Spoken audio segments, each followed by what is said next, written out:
The headlines on RT International, and a grim discovery in Aleppo, where Russian soldiers have discovered a mass grave at a school containing numerous dismembered corpses.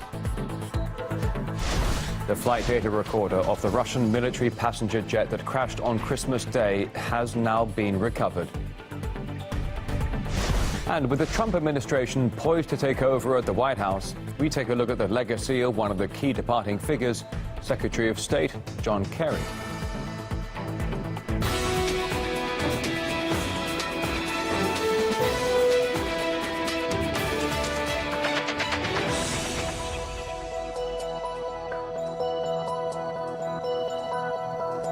Right now, becoming midday here in Moscow on this Tuesday. Thanks for joining us on RT International. We have your main headlines. And a grim development in Syria's Aleppo, where Russian soldiers have found a mass grave at a school in a part of the city recently held by anti-government militants. A warning, you may find the following images disturbing.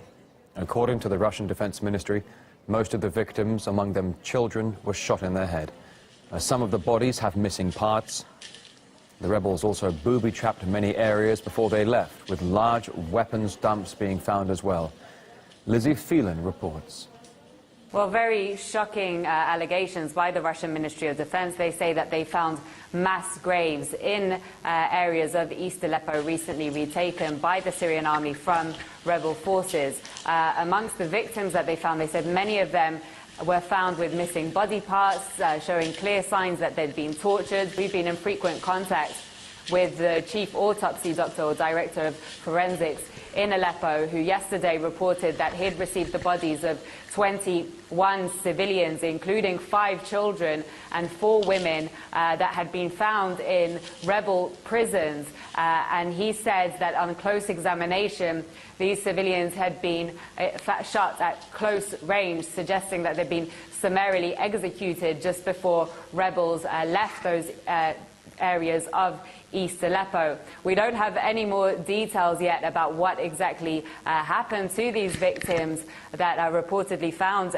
in these graves, but when I was in Aleppo, we did of course speak to many civilians who just fled from rebel territory, who told us terrible stories about the treatment that they suffered at the hands of rebel forces, and also living there facing constant threats of being jailed or killed if they were suspected of having any sympathies with the government or the Syrian army. It was a nightmare. The terrorists beat us regularly.